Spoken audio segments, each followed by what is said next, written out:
Well, thanks very much, and thanks, Steve, for kicking off today with an absolutely great presentation, which really sets us up for this presentation, which is kind of also about the difference between workers imagined and workers done. We're going to be talking about a report that we produced along with a lot of other people for NHS improvement called Much More Than Words, Spoken Communication and Patient Safety. And later on there's a slide with the URL to that if you want to get hold of it. But I thought we'd actually start with a Slido survey of audience participation. So Liam, can you put the Slido on? And now, we can look at it down here. So they're really simple questions. So if you've got your Slido on your phone, have you ever encountered a safety critical situation in which spoken communication rather than written communication or something else was really key? Or in fact, spoken communication was an element? It's just a yes, no.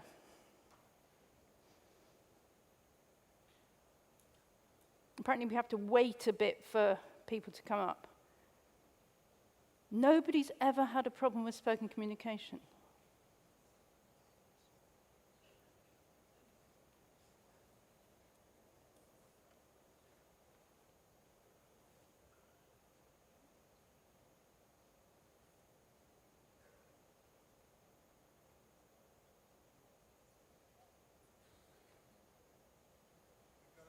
Put your hand in the air if you've ever encountered a problem with spoken. Yeah, look, loads of hands are going up. Let's abandon Slido. Give us the next Slido question, Liam. Oh, we're not going to have the next Slido question. All right, we'll leave that. All right, well, that was an attempt to use technology to engage the audience. What was the second question we were going to ask on Slido? It could have been a show of hands, couldn't it? I forget too. Put it up, Liam. Put up the second question.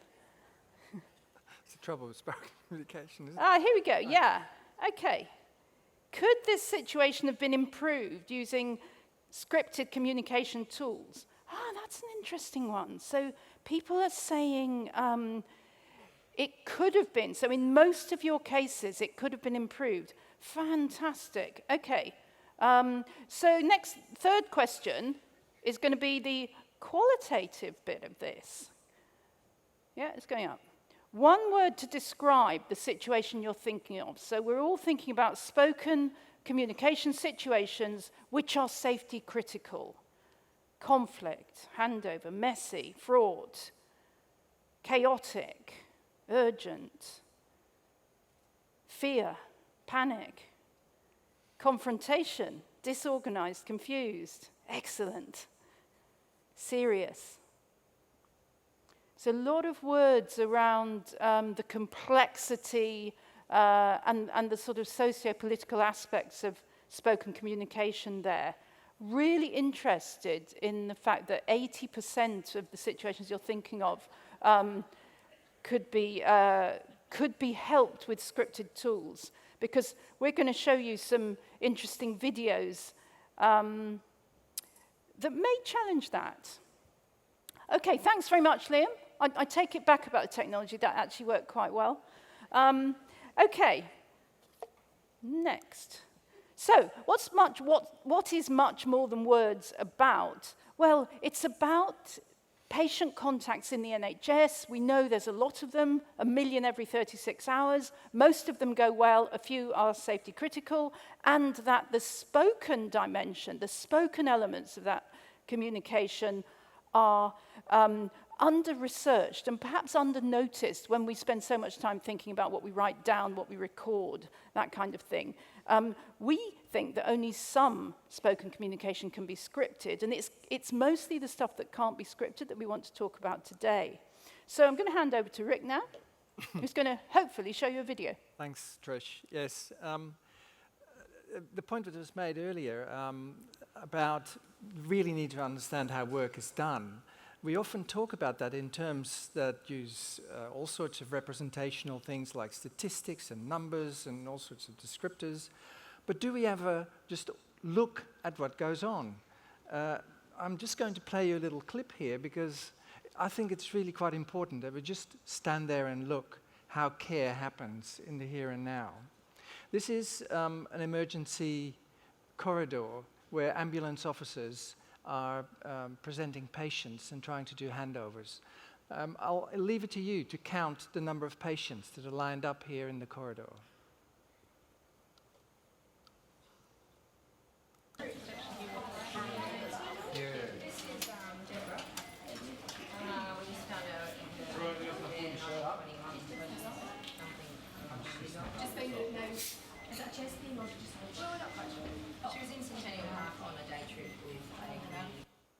How many patients did you see? 4? 3? 4? Yep. The interesting thing about this is that when we showed this clip back to the people involved, the ambulance officers and the clinicians, they said, we've been doing this for years, and I have completely forgotten that that is how we work. People do not see themselves as they do these really complex, messy, what were all these other words that you used earlier? All these other complicated things in real time. And to take Stephen's point, to get a real handle on how work is done, we need to engage with how work happens in the here and now. Another example, this is a patient's 12-hour stay. One of our researchers followed that patient for her during her 12-hour stay and found that she interacted with about 400 different people, or that people were around the bed interacting about her with one another. When she came in, these were the medications that she brought with her. You can imagine that the interactions and the communication about all of this were really quite complicated. Now, what do we have to deal with this? We have these maximally structured communication tools, the ones that Trish referred to earlier and asked your opinion about, and that 81%, I think? I think 81%, yeah. 81% thought were a great idea. Handover tools, SBAR, MIST, etc. Which they are a great idea. They are a great idea. But I mean, we do know that. Novice clinicians, trainees, they find them really helpful. Call out, check back, team debrief, etc., checklists. You know the stuff we're talking about here. On the other hand, we now have an increasing number of minimally structured communication tools. People are encouraged to organize huddles or do rounding without really setting predetermined agendas about what it is that they'll be talking about. One thing that we have too is people who've looked at the patient's journey, and I know this is a little bit small, but if you're interested, go to the Australian Safety and Quality National Healthcare Standards, where this stuff is detailed. We have a good idea of what kinds of communication happen during the patient journey, and we can detail those things in even greater specificity as they're done here. But does that really furnish everything that we need to do to enable people to improve how they communicate when work is as complex as we've just seen? Cheers. So, against that background that spoken communication is safety critical, that it is highly, highly complex, it occurs in cramped environments and there's lots going on, almost 2 years ago now, I think, we came together in a working group to explore, what could be done about spoken communication. And we pulled together an interdisciplinary working group. We had policymakers, health professionals, managers, academics, and patient advocates. And what we were trying to do was, first of all, define what good looks like, because there's plenty of good communication that goes on in the NHS every day, and we wanted to make sure that we learnt from the examples of good practice, and also what happens when spoken communication is less than good, both between healthcare staff and also between staff and patients. And we had a lot of different data sources. We wanted to get hold of and use real data about real patients, real work. I'm sure you understand why after the previous presentation. So we looked at complaint letters, we looked at PALs, we had some focus groups, particularly among groups that hadn't been heard previously. So, for example, we did a group of people with learning difficulties, that kind of thing. And we did a literature review as to what was already out there, both grey literature and academic literature. And we produced a report which was about 25 pages long. It's not an academic report. It's downloadable. And I won't read out the specific scope. You can imagine, this was NHS improvements, so we had everything kind of signed off and approved and agreed, and that was the official scope. It included a focus on communication that was either inappropriate or inadequate in the perception of the people involved, particularly the patients. It occurred between the wrong people at the wrong time. It was misunderstood or misinterpreted, or it didn't occur at all. We were quite keen to say, hang on a minute, situations where nobody says anything when they should have done were definitely in scope. Failure to notice something, failure to speak up. And we found, we divided our very complex findings into 6 main themes. The communication environment, the setting, information exchange, things passed between people or not, attitude and listening. A lot of complaints were about rudeness or people being ignored. Aligning and responding, the fact that spoken communication is a flow of conversation. What I say now depends on what you just said then. And that flow of responding is very important. Something about the preconditions for effective communication within a team. As an academic, I call that psychological safety, but you can call it what you like. And then specific groups, children, people who have hearing problems, learning difficulties, and so on, which, of course, is everything plus everything in the other 5 categories applied in specific situations. Now, if you want to take an academic lens to that and give it some terms, you can say that information exchange is about informing. These 2 are about communing.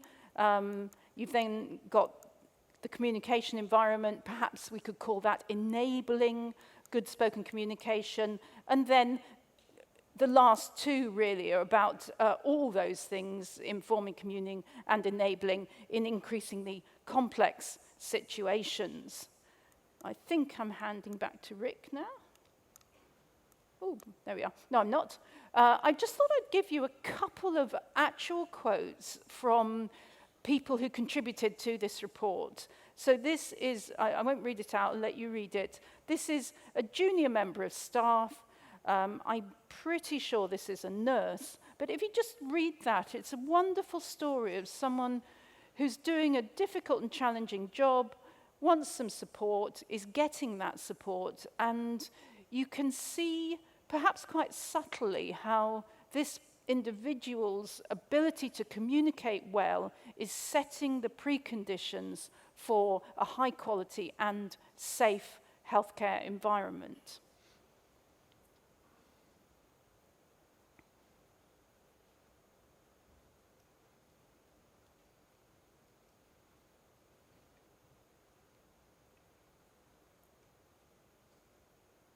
Are you at the end? Put your hand in the air if you finish reading it.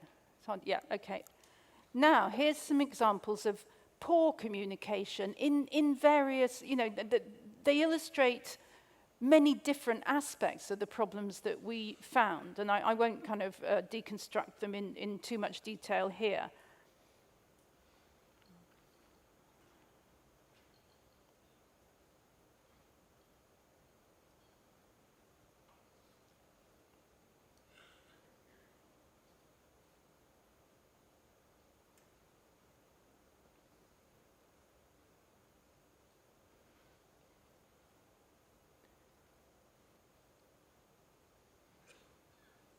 The second one is really quite extraordinary, isn't it? That the patient turned up to the GP practice, went up to the reception desk and said, I've got chest pain. The receptionist phoned through to the GP and said, there's a patient with chest pain. So the GP said, tell them to dial 999. So the receptionist said, right, go home and dial 999. Of course, the GP assumed that the patient was phoning in from home. These are the kind, in fact, this patient was fine. thank goodness, lived to tell the tale no less, but you can see the near miss. Rick, I'm going to hand back to you. The interesting thing about communication is that it takes place where work is done, and it links directly into Stephen's talk earlier, because if you want to get a sense of how work is done, you look at how people communicate and what they communicate about. I'll just want to show you a bit of the preface of this particular report, the Measurement and Monitoring of Safety, a very technical report. The preface, by contrast, is really interesting for being about something completely different. When my mother was at the end stage of lung cancer, she was coughing up large volumes of blood. She was admitted, had a scan, potentially started anticoagulants. Fortunately, we were able to discuss the implications of this with the medical staff and agreed that in her case, the risk of increasing the bleeding from her lungs meant that deviating from the national guidance would be safer than adhering to them. Right? And here we have that disjunction between rules and what are we going to do now. The lesson from my mother's experience is that the central goal of safety is to avoid potential harm rather than compliance with systems and processes. Now, this was written by Elaine Maxwell, who may even be in the audience. I think she was on the program here yesterday, the Assistant Director of the Health Foundation. This is such an insightful statement. But at the same time, it is a statement that has endless implications for what are we going to do when we hit a situation that is complex, that requires stakeholders to come together and communicate about how to go forward, how to move forward, and not think in terms of railroading us through certain kinds of guidelines or protocols or whatever, but to work out together what is possible now. I want to show you another clip. Here it is emphasized again that the communication intensity that you get as work is done is a kind of indicator of care complexity. This is a situation where, again, emergency clinicians are trying to work out what's happened to a motor vehicle accident patient, and they're trying to study the X-ray that's been produced about the patient's chest. The sound here is not particularly critical. What you'll see, essentially, is people milling around the sound box, around the light box, to try and get a sense of what it is that they can take away from this, with the doctor interacting with different people at different times. There's different kinds of communication cutting across this as well. As we come to grips with care as it happens, we realize that very often when we speak in terms of protocols or scripts, that we miss the kinds of issues that arise for people in the here and now, as they are needing to negotiate multiple issues, complex questions that have no certain answers, absence of information, other people cutting in, and so forth and so on. Now, what are the skills, and this is the real question, to improve spoken communication in the NHS?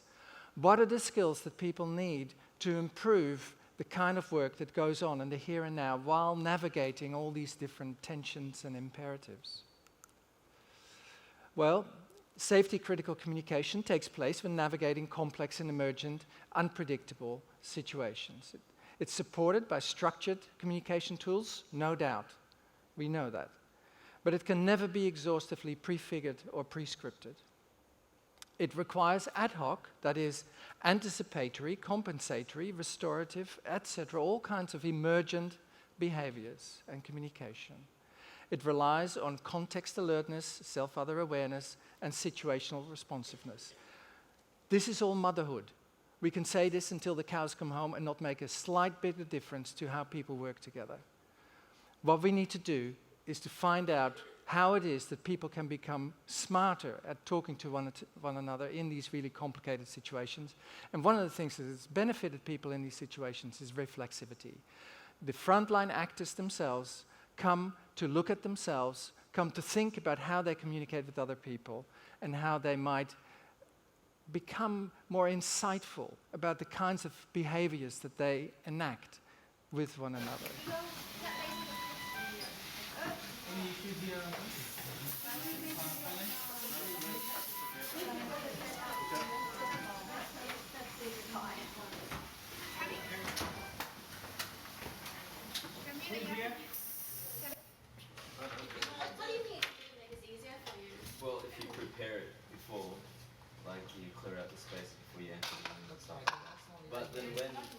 were actually moving. There was like an X-ray happening in like bed 8. If you look at the end, so it kind of corrects the movement because you see that there's an X-ray machine just there.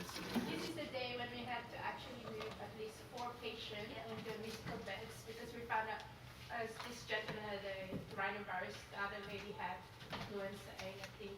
Oh. So it was really busy that time. That's why probably as said, the whole unit is like chaos. Yeah. So maybe you need to have somebody whose sole responsibility is to walk ahead of them to the bed and everyone moving the patient so they can move all the equipment out of the way, they're, on things, that doesn't really stop. Do you think that's something you can do? Yeah, you can prepare. Have a sort of. Like it's have just somebody like kind of go ahead and do who was allocated to like usually. The nurses allocate somebody to do that, to make sure there's all the Because usually equipment out of everyone the way. crowds around the patient thinking, patient first, but then you forget about preparing just the environment really. So that's one mistake. Now, the energy in the room when people were looking at themselves wheeling a patient through this intensive care unit was incredible. This is the first time that these people had been asked, how do you do your work? What do you know about it? What insight do you have into your own work? What can you do in terms of how you relate with people in complex situations? The first time that people were asked this, in the same meeting, these people were capable of coming up with solutions for how to do this better. People have come back to us after being filmed and having been involved in these reflexive meetings saying, I now have a little camera in my head. I can see us from a little distance and I can see things coming.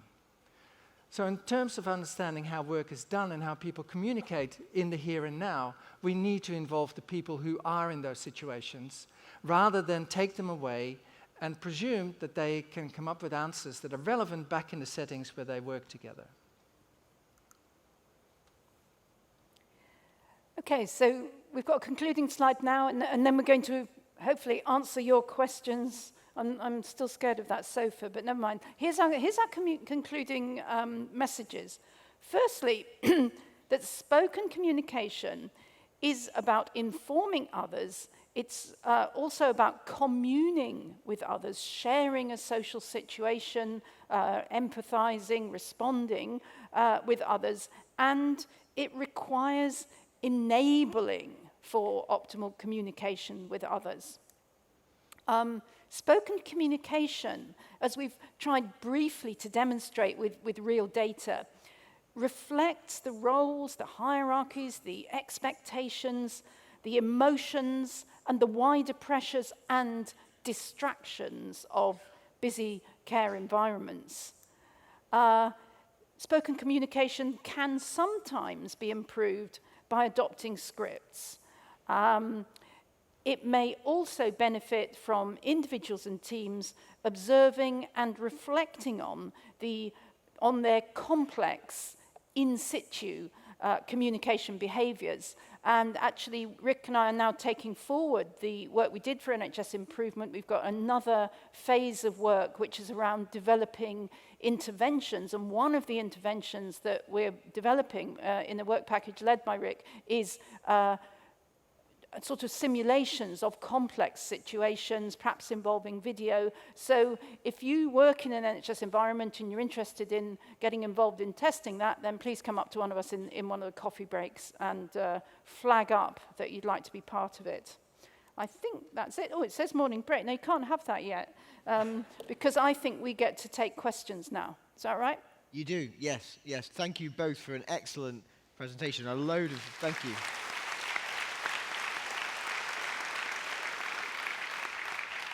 We have a load of questions coming in on Slido, which I hope, Liam, if we can bring that up on screen and we can start putting some of these to Trish and Rick. I think at the moment the most popular one is what were the main cultural factors identified that can lead to poor or great communication? Cultural factors. Well, I suppose if we stretch culture to include language, we did quite a lot of work on communicating with patients who are limited English speakers. And of course, there are all sorts of issues there. Actually, in some NHS organisations, the majority of consultations take place across what is sometimes called a language barrier. And yeah, that's one. But I suppose, putting that aside, there's also, if we take, is it Max Weber's definition of culture as the webs of significance in which we are all suspended, then I think there's some more subtle things. Culture is the sets of expectations and patterns of behaving that are hardwired. I was talking to Rick earlier on about an example in resuscitation, how resuscitation action in hospitals is moving a little bit away from waiting until the patient's actually arrested and trying to take action before the cardiac arrest has happened, so you get people around the bed to prevent the arrest happening. But of course, culturally, you don't start screaming, "Come and help," until the patient's actually pulseless. And I think that's an example of a cultural issue as well. We need to shift cultures in quite subtle ways. But of course, changing culture is really hard. Does that answer the question? Hope so. Well, Rick, do you want to comment on that one? Or you want to pick a different well, question? there's a follow-up question, if I can, which I think also touches on a similar theme, which is, this comes in from an outreach nurse who says, we work in high-risk, low-volume situations. Hierarchy remains a huge problem. Yeah. Any tips to overcome these in these situations? Do you want to do that one? Yep.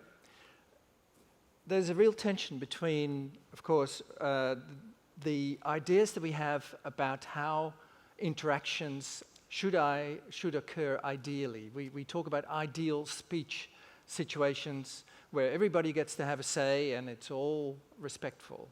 There are situations that are urgent and critical where some people feel that they need to take leadership positions and direct the action. People need to sit down, and again, this is a resource issue, but people do need to sit down and work out with one another how are we going to do this thing. Is the assumption you have about taking a leadership position justified in this particular situation? If you're part of a culture where the assumption is that those kinds of discussions are not necessary, then I don't think you should be a healthcare professional. But we can't say that because we don't have enough of them. The most popular question that's come in this morning is, how do we ensure that safety critical information and civility are hand in hand? Interesting that is the most popular, and certainly in our analysis of NHS incidents, both the models of good practice and the poor practice, rudeness came up again and again. And in the examples of good practice, one of the things that was highlighted again and again was lack of rudeness, if you like, civility. I think it's quite a subtle thing that if someone is being rude, is being uncivil, actually that totally changes what Rick referred to as the ideal speech situation, which I think comes from a philosopher called Jürgen Habermas, that actually in many, many situations where there's time pressure, where there's power hierarchies, you don't have an ideal speech situation, and that means people don't speak up. We need to make sure that teams are reflexive about this, that they think of it, that they are aware of it, that they talk about examples of things that went wrong and why. And we're both adherents to the idea that teams need to learn, individuals need to learn. Now, I know that quite a lot of you have got in your head a particular individual in your hospital or in your, wherever you work, who just won't come to those kind of things and who is pig-headed and rude. Yeah, look, I've worked for those people as well. I don't, even those people can sometimes be shifted a little bit if someone can make them sit down and reflect. It's not a magic solution, but that's the general direction that I would go in. But maybe you've got some additional. Well, it was the tension that I referred to earlier. The tension between people feeling that they've got the answer to what needs to happen now versus people who feel that there needs to be respect and listening to people who might have different ideas. That's something that people need to work out. There's no way around this. They need to take the time to sit down and say, what are the rules for how we are together in our work? that needs to happen. People can multitask. You can be both a clinician and a communicator. Well, I'm loving some of these questions that are coming in, so well done to the audience. This is great. But there's one here that says, are we at risk of having too many communication tools, taking nurses away from patient care? And in fact, if I can just add my own thoughts to that it seems a common theme. It came up with Steve as well around time pressure for staff. This seems to be a constant thread through the Congress. I just wonder... Yeah, it came up in our data. Rick, this is your patch. Yeah, I think there's too many communication tools. We always go on about tools. We always go on about protocols and guidelines. We don't go on about how people actually do the work. And that's merely echoing what Stephen was saying earlier. We should be paying a lot more attention to how people do the work here. I saw an earlier question here that said the videos were taken in Australia, and that's true.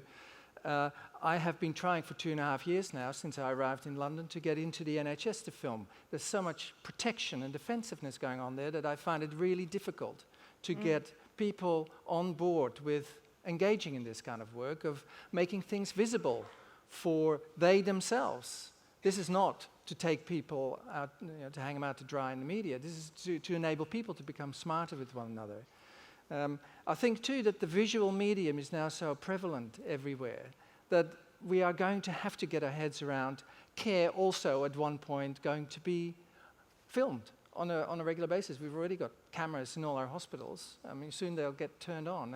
And I think before the public gets in there with phones, we can do this and we can use this in the way that athletes, singers, musicians, you name it, all these high-end performers are using film and video to improve their performance. We can do it in healthcare too. Can I come in there? There's plenty of videos taken of safety critical situations for entertainment. You turn on the TV and there's someone in the A&E department having an epileptic fit, and you think, how on earth did they get ethics approval for that? But of course, they don't need ethics approval because they're not doing research, and presumably someone at some stage coerced this poor person to sign something. I don't see why we shouldn't use that data to learn from. It's real data. The other thing is we do sometimes get research permission. So my PhD student Dominic Hurst is a dentist in London, and he used video, and it took about 1.5 years for him to get the ethics approval, but he finally did, and then he used the sort of pixelation to anonymize the faces and things like that. So it's not impossible, but my goodness, it's bureaucratic, and yes, it would be nice if it wasn't. But we do have some research data in this country. Sorry, I'm answering a different question because it popped up. Yeah. You're going rogue, Trish, but I just wanted to ask you both. Obviously, I first came across the work that you did with NHS Improvement by accident, in fact. It wasn't released to us, it wasn't press released or anything like that. And in this next phase of your work, I know you've touched on sort of the interventions that you're planning, but what might that phase look like? And are you concerned that it may not penetrate the system, that we need to disseminate your messages? Yeah, it's interesting. The Phase 1 report, we were gearing it up to have ready for Jeremy Hunt to take on holiday. And then when he was on holiday, he was going to read it, and then he was going to write a forward to it, and it's going to be launched with great razzmatazz. By the time he came back from holiday, he was Foreign Secretary, and we had Matt the app kind of moving. And so it was a little bit of a slip there. So our report was released, it was press released, all that kind of thing. I don't think you came across it by accident. I think you came across it because you follow me on Twitter. So if you want more on this, follow me on Twitter. But let me tell you a bit about Phase 2. The NHS Improvement had a particular model that they are now going to be following for a number of things, not just this one, but a number of other safety challenges. And the first thing is that you write a report that quote, diagnoses the problem. You describe what the problem is and you understand it and you summarize it. The second phase, which is what we're in now, is that you develop a solution, and the third phase is that solution is then rolled out very widely across the NHS. Now, I pushed back a bit. I'd rather have had those phases in a kind of more kind of platted together way, that things will be more emergent, that we didn't have to stop at the end of Phase 1 and convene the group again for Phase 2. But, that was non-negotiable. So we are where we are, but what's great is that quite a few people in this audience are already linked to that group and part of the subgroups that we've set up. And we've got 3 subgroups at the moment. One's led by Rick, looking, as I say, at these complex scenarios. We've got another group with Health Education England on, looking at specific competencies to define so that we can actually define good practice in communication. So, for example, in an OSCE, I would be able to pass or fail a student for their spoken communication skills, and don't get back to me saying OSCEs are not real life. I know they're not. And the last one, actually, we're doing a little piece of work around patient passports, specifically around the spoken communication needs that are perhaps in passports that have a kind of wider remit for people, for example, with dementia, with any kind of communication problem. Now, what we know about those passports is that if you make them completely comprehensive, they're 32 pages long and nobody uses them. So we were talking the other day about maybe it'd be a good idea to have a credit card-sized thing that someone with, say, learning difficulties can pull out and say, I have, learning difficulties. My spoken communication needs are these, and I give permission for you to communicate with my carer or whatever.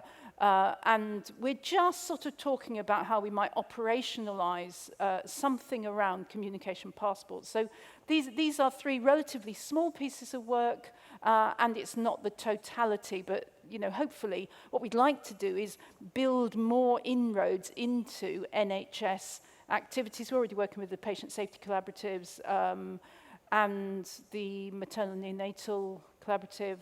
But it's always just nice for people to come up and say, look, what you're talking about is just what we want in our trust right now, because we want some test beds. So does that answer your question? It does. Well, unfortunately, we've run out of time, I'm afraid. But we've eaten into a little bit of your morning coffee break, ladies and gentlemen. But I think it was well worth it. And I think both Trish and Rick deserve a round of applause for an excellent session. Thank you, guys. Thank you very much.